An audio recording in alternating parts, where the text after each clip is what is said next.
Good morning everyone. तो electrochemistry की class जो हमारी चल रही थी उसमें हम 23 पॉइंट्स पूरे कर चुके थे। ठीक है, कंडक्टिविटी और कंडक्टेंस वगैरह कल जो हमने बात की थी। तो आज हम स्टार्ट करेंगे मेज़रमेंट ऑफ कंडक्टेंस। तो यहाँ पे आप पढ़ेंगे व्हीटस्टोन ब्रिज।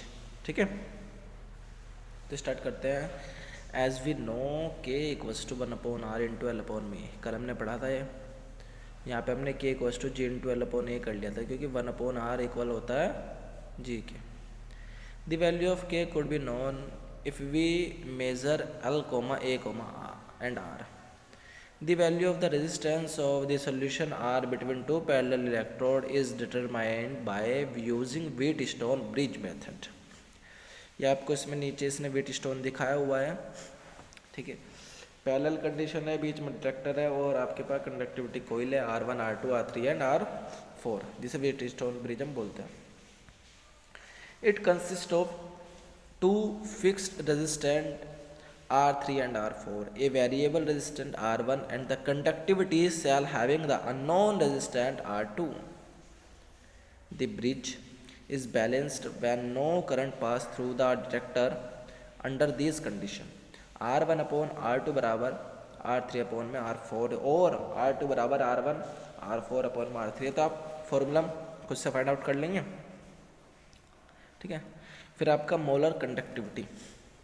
ठीक है, it may be defined as the conductivity power of all the ions produced by dissolving 1 mole of an electrolyte placed between two large electrode at 1 centimeter apart। ठीक है, कि वो पावर है जो आयंस प्रोड्यूस करते हैं 1 मोल में, जब आपके पास 1 मोल का इलेक्ट्रोलाइट होता है जो दो बड़े इलेक्ट्रोड के बीच में 1 सेंटीमीटर की दूरी पर प्रेजेंट हो। ठीक है, यहाँ पे नीचे मैथमेटिकल आपको दिया है कि मोलर कंडक्टिविटी इक्वल्स टू के इंटू 1000 अपॉन में सी। ठीक है,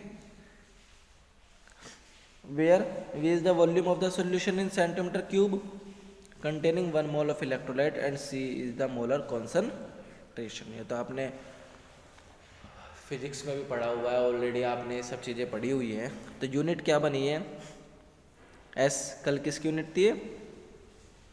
K की, सेंटीमीटर माइनस मोल सेंटीमीटर माइनस क्यूब। ठीक है, तो आप इसकी यूनिट ध्यान रखेंगे, इंपॉर्टेंट है। नेक्स्ट है equivalent conductivity. It is conducting power of one equivalent of electrolyte placed between two large electrode at 1 centimeter apart। ठीक है, 1 इक्विवेलेंट की बात हुई है। तो यहाँ पे नॉर्मल के इंटू 1000 अपॉन में एन मतलब आपकी क्या है? नॉर्मेलिटी है। नॉर्मेलिटी आप पीछे पढ़ के आए ना, वही। where V is the volume of the solution in centimeter cube containing 1 equivalent of electrolyte and N is normality। अब आप इसके नीचे यूनिट फाइंड आउट आप कर लेंगे, नॉर्मल इजी है। तो फिर है variation of conductivity and molar conductivity with dilution. तो इन्होंने कहा है conductivity decrease with decrease in concentration, कि अगर कंसेंट्रेशन डिक्रीज है तो कंडक्टिविटी भी कम ही रहेगी। This is because the number of ions per unit volume that carry the current in the solution decrease on dilution। क्योंकि डायल्यूशन पे क्या होगा कि जो आयंस का वॉल्यूम का जो नंबर होगा वो कम हो जाएगा और इसी की वजह से आयंस कम होंगे तो करंट भी कम फ्लो करेगा। Molar conductivity equals to K into V increase with decrease in concentration. ठीक है, मोलर कंडक्टिविटी इंक्रीज होगी जब कंसंट्रेशन आपकी डिक्रीज होगी, because total volume of solution containing 1 mole of electrolyte also decrease. कि जब टोटल वॉल्यूम सोल्यूशन का 1 mole of electrolyte की तरफ इंक्रीज हो रहा है या इंक्रीज रहेगा। ठीक है, तो ध्यान रखना कंडक्टिविटी घटने के साथ साथ घटती है कंसंट्रेशन के, और जो मोलर कंडक्टिविटी है वो बढ़ती है कंसंट्रेशन के घटने के साथ साथ। ठीक है, it has been found that the decrease in K on dilution of a solution is more than compensated by increase in its volume. नीचे आपको एक ग्राफ बना के दिखाया हुआ है, ठीक है। इस ग्राफ में क्या हो रहा है कि नॉर्मल आपको KCl दिखाया हुआ है और आपको एसिटिक एसिड शो किया हुआ है, ठीक है। एसिटिक एसिड कहाँ फ्लो कर रहा है, नीचे की साइड को, और ये एक एंगल पे चल रहा है आपका। फिर है limiting molar conductivity. The value of molar conductivity when the concentration approaches zero is known as limiting molar conductivity or molar conductivity at infinite dilution. It is possible to determine the molar conductivity at infinite dilution in case of strong electrolyte by exploitation of curve. On contrary, the value of molar conductivity of weak electrolyte at infinite dilution cannot be determined by extrapolation of the curve, as the curve becomes almost parallel to y-axis when concentration approaches to zero. मतलब ये क्या है कि आपको एक experimental data जो आपको दिया हुआ है इसी के अकॉर्डिंग आपको चलना है, ठीक है। The mathematical relationship between molar conductivity for strong electrolyte was developed by Debray, Huckel and Onsager. In simplified form the equation can be given as, ठीक है। जो आपने पूरा का पूरा ये ग्राफ अभी ऊपर की साइड आपने देखा था, ठीक है, ये ऐसे शो करके दिखाया हुआ है आपको। फिर करेंगे कोलरोश का नियम, कोलरोश लॉ। क्या कहा था इन्होंने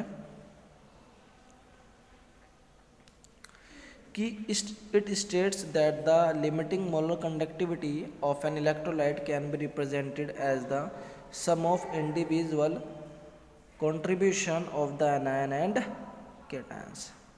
तो जो मोलर कंडक्टिविटी है वो किसके इक्वल होती है, जो उसका वॉल्यूम, ठीक है, किसी भी इलेक्ट्रोलाइट का जो वॉल्यूम लैम्डा है, मतलब कि जो मोलर कंडक्टिविटी है जो प्लस वाली है और जो माइनस वाली है, जो दोनों का सम किया जाता है। In general if an electrolyte on dissociation gives V positive cation and V negative anions then its limiting molar conductivity is given by this. ये आपका फॉर्मूला दिया हुआ है, molar conductivity equals to molar conductivity in cation case and molar conductivity in anion case.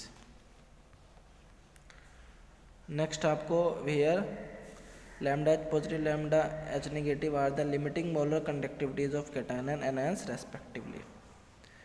Application क्या है, calculation of molar conductivities of weak electrolyte at infinite dilution.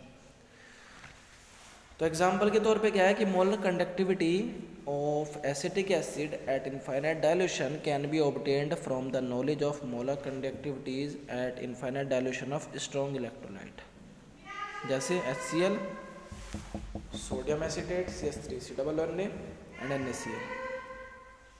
ये नीचे इन्होंने आपको पूरा मैथमेटिकली सॉल्व करके आपको दिखाया हुआ है, ठीक है। फिर नेक्स्ट आपका determining the degree of dissociation. आप डिग्री उसमें पढ़ता है ना आप रेट ऑफ रिएक्शन में, ठीक है। यहाँ पे डिग्री आइडेंटिफाई करने के लिए next determination of dissociation constant of weak electrolytes, ठीक है, स्ट्रॉन्ग और वीक दोनों हो गए। उसके बाद है आपका usage of delta G in relating EMF values of half cell reactions. तो उन्होंने कहा when we have two half cell reactions such that on adding them we obtained another half cell reaction then their EMF cannot be added directly, ठीक है। दो half cell reaction है जिसमें कि EMF add नहीं हो रहा दूसरे का, but in any case thermodynamics functions like delta G can be added and EMF value can be related through them. Consider the following three half cell reaction, Fe2 positive 2 electron दिए Fe बना रहा है, ये आपका E1 का case हो गया। फिर Fe3 पॉजिटिव 3 इलेक्ट्रॉन दिए Fe बना रहा है E2, फिर Fe3 इलेक्ट्रॉन दे रहे हैं Fe2 पॉजिटिव, ये E3 केस हो गया। तो क्या शो कर रहा है, we can easily observe that the third reaction can be obtained by subtracting the first reaction from the second.